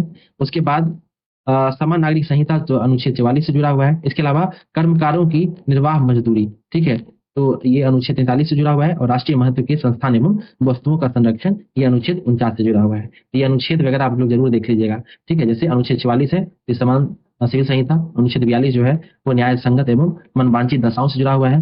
फिर कर्मकारों की निर्वाह मजदूरी अनुच्छेद 43 से जुड़ा हुआ है। और अनुच्छेद 49 जो है वो राष्ट्रीय महत्व के संस्थान एवं वस्तुओं के संरक्षण से जुड़ा हुआ है। ठीक, अगला है, फिर से इसको सुमेलित करना है, ये देखते हैं। ग्राम पंचायतों का गठन अनुच्छेद 40 में दिया गया है। समान नागरिक संहिता अनुच्छेद 44 में दिया गया है। कार्यपालिका और न्यायपालिका पृथककरण अनुच्छेद 50 में दिया गया है। और अंतर्राष्ट्रीय शांति अनुच्छेद 51 में दिया गया है। कृषि एवं पशुपालन जो है अनुच्छेद 48 में दिया गया है। ठीक है, तो इसको आप लोग देख सकते हैं। अगला है, भारतवर्ष में विधि की शून्यता का कौन सा पहलू पाया जाता है। तो देखिए, इस प्रश्न को मैं आपको यहाँ पे, ये चूंकि लंबा एक्सप्लेनेशन में इजीली समझा देता हूँ कि ऐसा अगर कोई प्रावधान जो किसी भी व्यक्ति के मूल अधिकारों का हनन करता है, ठीक है, तो वो स्वतः ही, कोई भी कानून का ऐसा भाग जो किसी भी व्यक्ति के मूल अधिकार का हनन करता है, तो वो भाग जो है ना वो स्वतः ही खत्म हो जाएगा। ठीक है, तो वही चीज जो है इसमें लिखा गया है। ठीक है ना, चलिए नेक्स्ट देखते हैं। भारतीय संविधान का कौन सा अनुच्छेद अस्पृश्यता, तो क्वेश्चन था, भारतीय संविधान का कौन सा अनुच्छेद अस्पृश्यता के उन्मूलन को सुनिश्चित करता है। ये संविधान का अनुच्छेद 17 जो है वो अस्पृश्यता को उन्मूलन को सुनिश्चित करता है। ठीक है, अगला क्वेश्चन है, भारत के संविधान की प्रस्तावना न्याय की गारंटी देती है। इसका तात्पर्य है कि भारत अपनी जनमानस को अनुमति देता है। तो किस चीज की अनुमति देता है, तो अपने प्रतिनिधियों के निर्वाचन की, कुछ मूल अधिकार रखने की तथा निर्णय निर्माण में भागीदारी की। तो ये सारा जो है गारंटी भारतीय प्रस्तावना भारतीय नागरिकों को देता है। अगला है, चुप रहने की स्वतंत्रता भारत में क्या है, तो ये मूल अधिकार है। ठीक है, मूल अधिकार है। अच्छा, चुप रहने की जो अधिकार है ना, ये स्वतंत्रता के अधिकार के अंदर, वाक्य एवं अभिव्यक्ति के अधिकार के अंदर ही चुप रहने का अधिकार शामिल है। ठीक है, याद रखिएगा। भारतीय संविधान का वह अनुच्छेद जो किसी भी व्यक्ति को कानून के समक्ष समानता और कानून के समान सुरक्षा प्रदान करता है। ठीक है, यानी भारतीय संविधान का वह अनुच्छेद जो किसी भी व्यक्ति को कानून के समक्ष समानता और कानून के समान सुरक्षा प्रदान करता है। तो ये जो है आपका अनुच्छेद 14 है। ठीक है, कानून के समक्ष समानता और कानून के समान सुरक्षा प्रदान करता है। ठीक, अगला क्वेश्चन है, संवैधानिक उपचारों का अधिकार का उल्लेख है। तो संवैधानिक उपचारों के अधिकार का उल्लेख अनुच्छेद 32 में है। भारतीय नागरिकों के मौलिक अधिकार शामिल हैं, तो ये भाग 3 में शामिल है। अनुच्छेद 42वां संविधान संशोधन क्या है, तो यह मौलिक कर्तव्यों को संविधान में सम्मिलित किया गया था इसके तहत। अब यहाँ पे सुमेलित करना है, तो अनुच्छेद 48 जो है ये कृषि एवं पशुपालन से जुड़ा हुआ है। वहीं अनुच्छेद 50 की बात करें तो कार्यपालिका और न्यायपालिका के शक्तियों के पृथककरण से संबंधित है। अनुच्छेद 49 जो है ये राष्ट्रीय महत्व के स्मारकों और संस्थानों की और वस्तुओं के संरक्षण से जुड़ा हुआ है। 40 जो है अनुच्छेद ये ग्राम पंचायतों से जुड़ा हुआ है। और 45 जो है ये 6 वर्ष से कम उम्र के बच्चों के लिए शिक्षा और देखभाल का अनुबंध करता है। ठीक, चलिए अगला क्वेश्चन है, मूल अधिकारों को समता के अधिकार संवर्ग में अस्पृश्यता के रूप में किए गए विभेदन के विरुद्ध संरक्षण समाविष्ट है। ठीक है, तो मूल अधिकारों का जो है ये समता का अधिकार वो अस्पृश्यता की निदान करता है इसका। ठीक है, सिंपल ये समझ सकते हैं। वर्तमान समय में एक मौलिक अधिकार नहीं है, तो संपत्ति का अधिकार जो है ना, ये पहले तो मौलिक अधिकार था, लेकिन वर्तमान में इसको मौलिक अधिकार से हटाकर इसको केवल कॉन्स्टिट्यूशनल राइट रखा गया। ठीक है, और लीगल राइट, और ये कहाँ पे दिया गया है, तो अनुच्छेद 300 के ए में डाल दिया गया है, अनुच्छेद 300 के ए में। अगला है, मौलिक अधिकारों में से संपत्ति के अधिकार को समाप्त कर दिया गया। तो कब समाप्त किया गया, तो ये 44वें संविधान संशोधन के द्वारा समाप्त किया गया है। इंदिरा सहनी बना भारत संघ मुकदमे में सर्वोच्च न्यायालय का निर्णय डैश विषय से संबंधित था। तो इंदिरा सहनी जो मुकदमा था ना, वो सरकारी नौकरियों में आरक्षण से संबंधित था और वो कहता था कि आरक्षण की सीमा 50% से अधिक नहीं हो सकती है।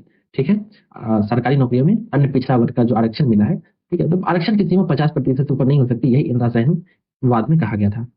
किसी कार्य को अविलंब कराने के लिए न्यायालय से डैश विशेष लेखों के जारी करने की याचना की जाती है। तो परमादेश देखिए एक प्रकार का रिट है। ठीक है, रिट अनुच्छेद 32 के तहत जो है सुप्रीम कोर्ट जारी करती है और 226 के तहत हाई कोर्ट जारी करती है। ठीक, उसके बाद उत्प्रेषण, ये भी क्या है, तो ये भी आपको एक प्रकार का रिट है और इसको जो है पोस्टमार्टम भी कहा जाता है। ठीक है, पोस्टमार्टम, उत्प्रेषण को ही पोस्टमार्टम के नाम से भी जाना जाता है। ठीक, अगला है राज्य के नीति निर्देशक सिद्धांतों को भारत में सामाजिक और आर्थिक लोकतंत्र की घोषणा पत्र कहा। किसने कहा था, तो ये डॉक्टर भीमराव अम्बेडकर के द्वारा कहा गया था। प्रतिषेध रिट जारी नहीं हो सकता, तो ये कार्यकारी निकाय के विरुद्ध जारी नहीं किया जा सकता है। रिट ऑफ को वारंटो को दायर किया जा सकता है। तो क्यू वारंटो जो है वो किसी भी निजी व्यक्ति द्वारा चाहे पीड़ित हो या नहीं हो, ये जारी किया जा सकता है। ठीक है, अगला है एडी डाइसी के अनुसार भारत में विधि का शासन निहित है। तो एडी डाइसी के द्वारा जो है ना विधि का शासन भारत के संविधान के अनुच्छेद 14 में शामिल है। ठीक है, अगला है विधि का नियम या कानून का अधिराज। विधि का नियम या कानून का अधिराज का मतलब है तो सभी के लिए एक कानून और सभी के लिए एक न्यायतंत्र, यही जो है विधि का नियम और कानून का अधिकार का अभिप्राय है। अगला है विधि का शासन का मतलब है। तो विधि का शासन का क्या मतलब है, कानून की भावना की व्यापकता और मनमानीपन से बचाना। कानून की भावना की व्यापकता और मनमानीपन से बचाना है विधि का शासन का तात्पर्य है। अगला है परमादेश, मैंडमस। मैंडमस क्या है, रिट, एक प्रकार का रिट है और ये किसके विरुद्ध जारी नहीं हो सकता है, तो राष्ट्रपति के विरुद्ध ही जारी नहीं हो सकता है। ठीक है, अगला है धर्म की स्वतंत्रता का अधिकार, डैश आधार पर प्रतिबंधित नहीं किया जा सकता। तो राज्य की सुरक्षा के आधार पर जो है ना धर्म की का जो अधिकार है उसको सीमित नहीं किया जा सकता है। ठीक है, चलिए अगला है विधिक सूत्र। ठीक है, विधिक सूत्र यानी ऑटरीफोसिस संबंधित है, तो ये दोहरा खतरा से संबंधित है। अनुच्छेद 51A का क्लाउज के, ठीक है, जोड़ा गया 86 कॉन्स्टिट्यूशनल अमेंडमेंट एक्ट के द्वारा जोड़ा गया था 2002 में, जो कि शिक्षा के अधिकार से जुड़ा हुआ है। ठीक है, अगला है पद बंदी प्रत्यक्षीकरण संबंधित है, तो ये विधिक व्यवस्था से जुड़ा हुआ है और ध्यान रहे कि एक प्रकार का रीट है। भारतीय संविधान का जो अनुच्छेद 32 है इसके तहत 5 प्रकार के रीट है। ठीक है, चलिए नेक्स्ट क्वेश्चन की तरफ चलते हैं। भारतीय संविधान का वह भाग जो मूल अधिकारों के बारे में बताता है, तो ये भाग 3 है। ठीक है, संपत्ति का अधिकार अब क्या है, तो यह अब एक कानूनी अधिकार है। ठीक है, लीगल राइट है, अनुच्छेद 300 के क में है। वह मूल अधिकार जो आपातकाल के समय में निलंबित नहीं होता, तो ये अनुच्छेद 21 है, जीवन की सुरक्षा का अधिकार।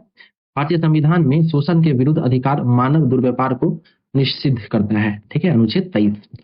भाषण और अभिव्यक्ति की स्वतंत्रता में शामिल नहीं है, तो ये हड़ताल करने का अधिकार जो है ना, ये अभिव्यक्ति की स्वतंत्रता में शामिल नहीं है।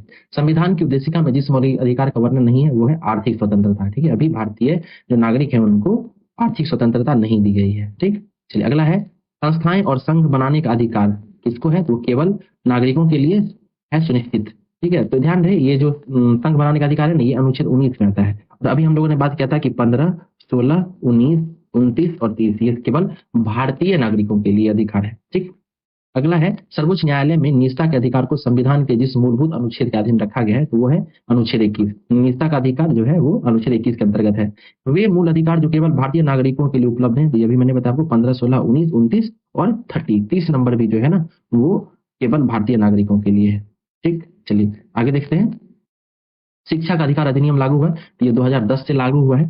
कौन सा संविधान उपबंध जो समाज के कमजोर वर्गों के लिए शैक्षणिक संस्थानों और केंद्र सरकार में नौकरियों का आरक्षण प्रदान करता है? ये अनुच्छेद 16 के तहत जो है ना वो कमजोर वर्गों को के जो लोग हैं उनको नौकरियों में और शैक्षणिक संस्थानों में आरक्षण का प्रावधान करता है। भारतीय संविधान का वह अनुच्छेद जो अस्पृश्यता प्रथा का उन्मूलन करता है, तो अनटचेबिलिटी को अनुच्छेद 17 के तहत एबॉलिश किया गया है, खत्म किया गया है।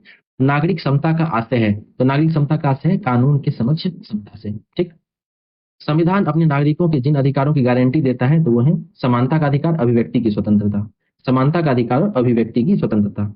इस समिति ने भारत के संविधान के मूल कर्तव्यों को सम्मिलित करने की सिफारिश की है। तो मूल कर्तव्यों को स्वर्ण सिंह समिति के आधार पर जो सम्मिलित किया गया था और मूल अधिकार जो है ये संविधान के अनुच्छेद 44 में वर्णित है। मूल कर्तव्य जो है अनुच्छेद भाग 4A में है वर्णित, यूएसएसआर से लिया गया है इसको। ठीक है, रूसिया से। और इसके अलावा अनुच्छेद की बात करें तो 51 का इसमें शामिल किया गया है। ठीक, चलिए भारतीय नागरिकों के मौलिक अधिकार पर विवेक संगत प्रतिबंध लगा सकता है। तो कौन लगा सकता है मौलिक अधिकारों पर? संसद जो है वो मौलिक अधिकारों पर विवेक संगत प्रतिबंध लगा सकता है। ठीक है, चलिए, हमारे संविधान के भाग 3 में उपबंधित धर्म की स्वतंत्रता का अधिकार की अभिव्यक्ति है नकारात्मक और सकारात्मक दोनों प्रकार की। ठीक है, चलिए, कुछ मामलों में देखिए, सकारात्मक और नकारात्मक का क्या तात्पर्य हुआ कि कुछ मामलों में ये राज्य को अधिकार देता है और कुछ मामलों में राज्य को रोकता है। ठीक है, तो ये यही जो है ना, नकारात्मक और सकारात्मक दोनों प्रवृत्ति होगी। ठीक है, चलिए, अगला है कि कितने वर्ष तक के बच्चों को फैक्ट्री, खदानों या खतरनाक कारखानों में रोजगार देने पर प्रतिबंध लगाया गया है। तो ये 14 वर्ष के कम उम्र के जो बच्चे होंगे उनको खतरनाक फैक्ट्री में, खदानों में और इन सब जगहों पर रोजगार देने पर प्रतिबंध लगाया गया है। बच्चों को कारखाना में बलात् प्रवेश निषेध है, किस अनुच्छेद के तहत? तो अनुच्छेद 24 के तहत जो है इसको रोका गया है। डॉक्टर भीमराव अंबेडकर ने संविधान की आत्मा कहा था, तो किसे कहा था? संवैधानिक उपचारों के अधिकार को, यानी अनुच्छेद 32 जो है उसको, या अनुच्छेद 226 जो है। ठीक है, अनुच्छेद 226 के तहत हाईकोर्ट जा सकते हैं, अनुच्छेद 32 के तहत सुप्रीम कोर्ट जा सकते हैं। तो इसी को जो है संवैधानिक उपचार कहा जाता है। ठीक है, और इसके अधिकार को ही डॉक्टर बी आर अम्बेडकर ने संविधान की आत्मा कहा था। ठीक है, चलिए, नेक्स्ट क्वेश्चन है, एकत्रित होने के अधिकार को एकत्रित होने के नागरिक के अधिकार पर लागू बुनियाद शर्त यह है कि सभा होनी चाहिए। कैसी सभा होनी चाहिए? शांतिपूर्ण और शस्त्र विहीन होनी चाहिए। ठीक है, अगर शस्त्र विहीन और शांतिपूर्ण सभा है तो आप कर सकते हैं, लेकिन अगर अशांतिपूर्ण है और शस्त्र के साथ आप खड़े हैं तो ये हमारा मौलिक अधिकार नहीं है। ठीक है, अगला है, भारतीय संविधान घोषणा करता है कि जीवन और स्वतंत्रता की रक्षा तो केवल विधि द्वारा स्थापित प्रक्रिया के अनुरूप ही वापस ली जा सकती है। ठीक है, भारतीय संविधान घोषणा करता है कि जीवन और स्वतंत्रता की रक्षा जो है केवल विधि द्वारा स्थापित प्रक्रिया के अनुरूप ही वापस ली जा सकती है। अगला क्वेश्चन है, मौलिक अधिकार निलंबित किए जा सकते हैं। तो कब किए जा सकते हैं? जब राष्ट्रीय आपातकाल के समय राष्ट्रपति इसके हेतु आदेश जारी करे। ठीक है, राष्ट्रीय आपातकाल किस भाग में है? तो आपातकाल 18 में है। ठीक है, और अनुच्छेद कौन कौन सा है? तो 352 है, राष्ट्रीय आपातकाल से जुड़ा हुआ है। 356 ये राष्ट्रपति शासन जो राज्यों में लगता है उससे जुड़ा हुआ है, और 360 जो है ये आपको वित्तीय आपातकाल से जुड़ा हुआ है। चलिए, नेक्स्ट क्वेश्चन देखते हैं, भारतीय संविधान में कल्याणकारी राज्य की संकल्पना है। तो ये संकल्पना राज्य के नीति निर्देशक तत्वों में है। भारतीय संविधान वह भाग जो राज्य के लिए नीति निर्देश करने वाले तत्वों का उल्लेख करता है। ठीक है, तो नीति निर्देशक तत्व किसमें है? भाग 4 में। किस देश से लिया गया है? डीपीएसपी नीति निर्देशक तत्व कहाँ से लिया गया है? तो ध्यान रहेगा कि ये हम लोग आयरलैंड से लिए हैं, आयरिश कॉन्स्टिट्यूशन से डीपीएसपी लिया गया है। इसके अलावा फंडामेंटल ड्यूटीज की बात करूं, ये हम लोगों ने यूएसएसआर से लिया है। वही फंडामेंटल राइट्स, मौलिक अधिकार की बात करें तो ये यूनाइटेड स्टेट्स ऑफ अमेरिका से लिया गया। नेक्स्ट क्वेश्चन देखते हैं, राजनीति का एक दिशा निर्देश सिद्धांत महात्मा गांधी के दर्शन से जुड़ा हुआ है। तो देखिए, जो नीति निर्देशक सिद्धांत है ना, उसका कोई वर्गीकरण नहीं है, लेकिन उसकी मूल भावना के आधार पर उसको 3 भागों में बांटा गया है। पहला क्या है? पहला समाजवादी विचारधारा, दूसरा है गांधीयन फिलोसफी, ठीक है, और तीसरा है लिबरल विचारधारा, पश्चिमी जो सोच है उससे जुड़ा हुआ है। तो पूछा जा रहा है कि गांधीयन विचारधारा से जुड़ा हुआ कौन कौन सा नीति निर्देशक तत्व है? तो इसमें से जो है ना, आपको पंचायती राज्य का जो गठन करना है या ग्राम पंचायतों का गठन करना है, ये गांधीयन फिलोसफी से जुड़ा हुआ है। ठीक है, अगला है, नीति निर्देशक तत्व सरकार के मार्गदर्शन हेतु दिए गए हैं। तो किसके द्वारा? तो संविधान के द्वारा। संविधान के भाग 4 में डीपीएसपी को शामिल किया गया है।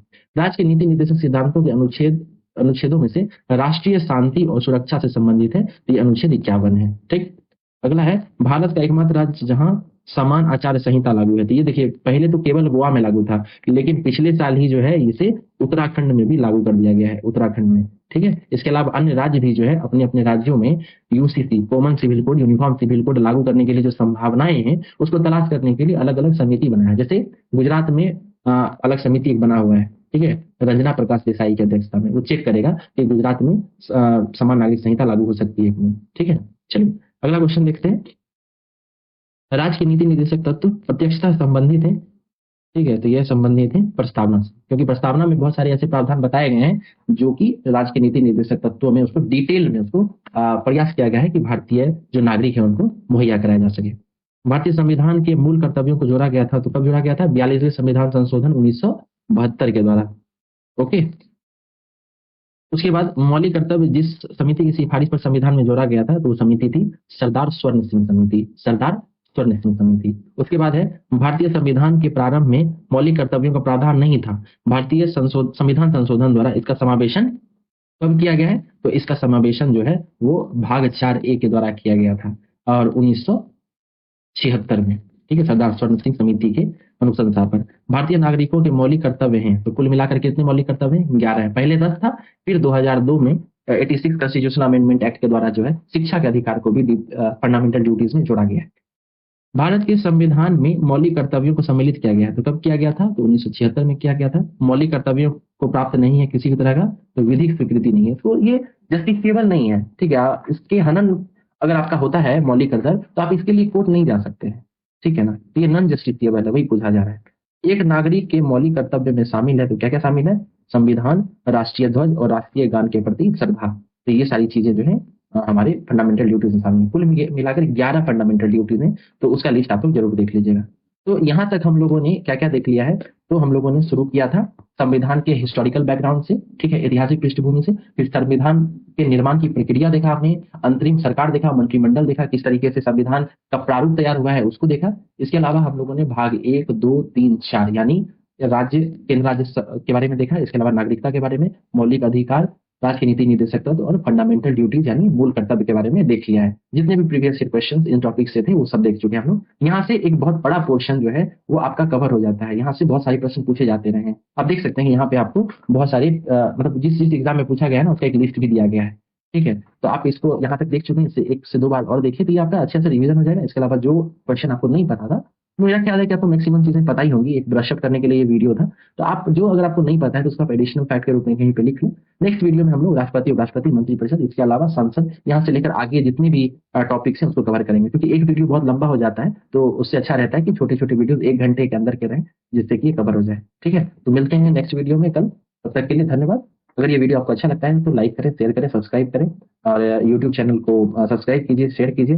टेलीग्राम चैनल का लिंक दिया गया है, अगर आपको इसका पीडीएफ या इसके अलावा अन्य भी कोई स्टडी मटेरियल चाहिए तो सब फिल्टर्ड मटेरियल हमारे टेलीग्राम ग्रुप में फ्रीली अवेलेबल है। तो आप वहां से सब कुछ देख सकते हैं, डाउनलोड कर सकते हैं, ठीक है। तो मिलते हैं नेक्स्ट वीडियो में, तब तक के लिए धन्यवाद।